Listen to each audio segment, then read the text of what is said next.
So there's one vegetable that never gets any love, no love, and it lives under the sea. Of course, it's seaweed. Daniel, why should I eat seaweed? Well, you don't have to. It's a superfood. It's very nutrient dense, high in calcium. It's good for weight loss. So the only challenge is finding a dish that you really like. And once you try that, you'll try the next one, and it'll soon become a part of your weekly or monthly diet, which is good. So let me show you a few dishes that you can try at home, and I hope you enjoy it.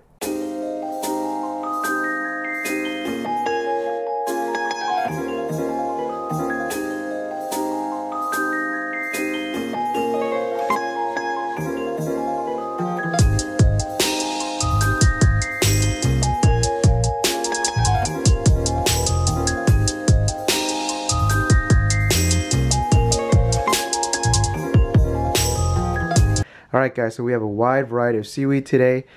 This particular type of seaweed, in Korean we call it miyeok.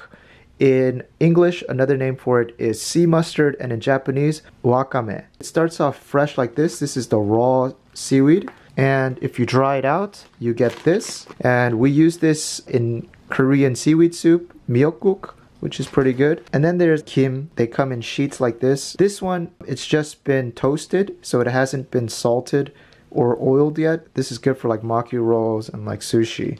And next, if you take these sheets and you cut them up, you put a little bit of oil and sprinkle some salt on it, this is what you get. And this is what most people know here. It's sold at Costco. It's pretty mainstream in the West now because everyone knows the health benefits of it. And then very similar, this one's called kim chaban.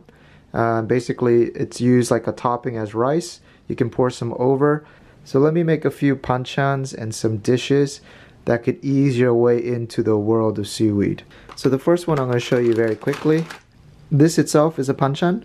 In Korea, we usually use sesame oil or perilla oil and then put some salt over the top. And all you need is some rice. Put a scoop of sushi rice. It should be sticky. Wrap it up and eat it. Or you can just eat this like potato chips.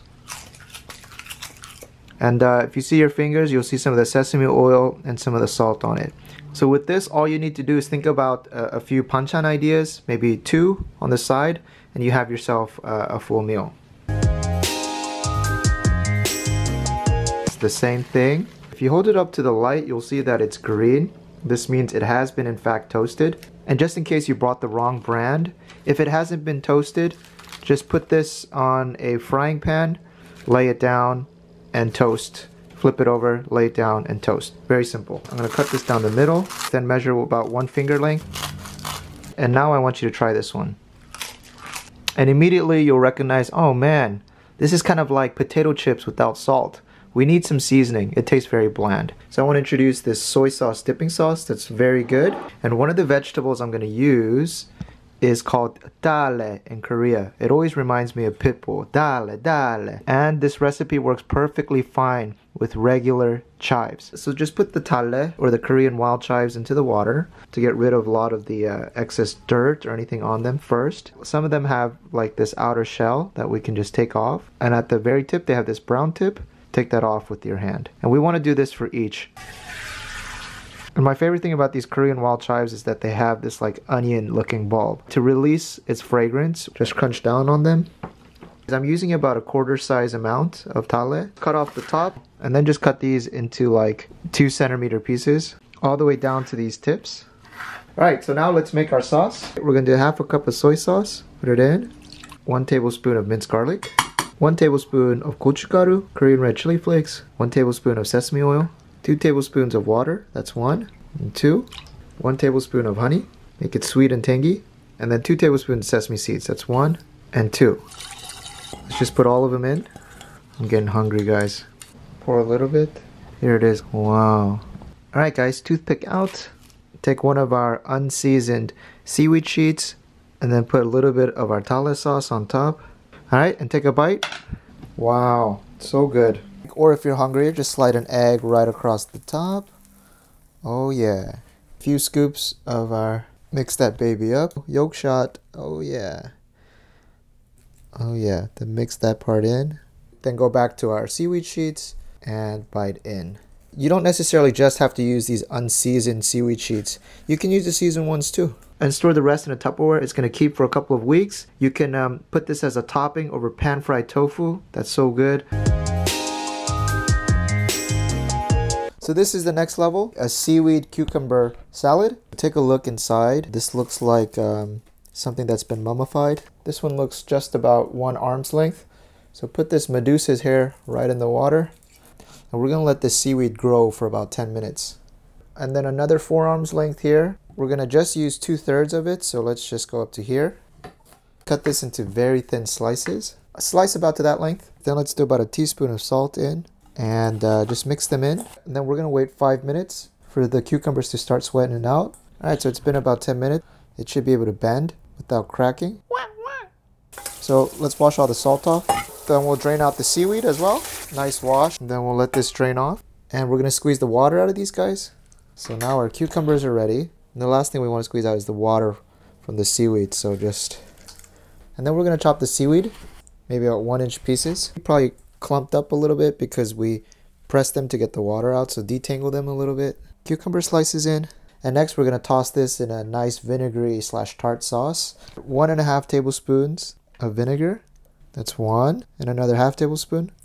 Then 1 tablespoon of soy sauce, 2 teaspoons of sugar, that's 1, 2nd teaspoon, and 1 teaspoon of sesame seeds. Then let's get our sauce and put it in. The touch of sesame seeds. Testing it out. This is fantastic. It's very light, and that seaweed is very crunchy and chewy. It's a nice texture and just perfect to complement a dish that's pretty heavy. It was on sale and I bought this for $1. And guys, this is what fresh miyeok looks like, or sea mustard. So I'm going to start here and I'm going to start pulling up. Oh my gosh. I think this is around 4 feet in length. My goodness, this is a little too much. Alright, first thing you want to do is check if there's any treasure in here. You know, that pirate booty. The store actually cut off the root part, but there's a root part that looks all squiggly like this. So if you actually buy this and it has that attached, you want to cut that part off. Everything else is edible. Bring it up to a roaring boil. And watch this transformation. It's brown and it's... What color? What color? What color? Oh my gosh. Look at the color. Total green. Alright, and once it turns green, that's it. You just turn it off. And then just run it under some cold water. You see this stem that's running through the middle here?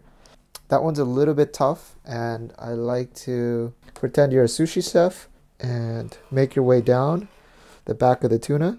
Alright, and then we'll do the other side as well. You can just cut this into bite-sized pieces like this. The stalk pieces as well into smaller. Again, just a little bit of sesame seeds. And the most important thing is this gochujang. It's basically gochujang, which is red curry and chili pepper paste mixed in with some vinegar. You see it's a lot more runny than regular gochujang. Alright, and ta-da guys, this is all the stuff that we made today. This was the seaweed cucumber salad. This is the blanched seaweed with gochujang sauce. This is the roasted seaweed with the soy sauce using wild chives. Of course, mix it up with other banchans. Don't just eat it like this. If you do, you might be growing some mermaid hair yourself. Try some more of the raw one because I really like it. I think it's good for the skin, probably good for the gut, probably good for the soul.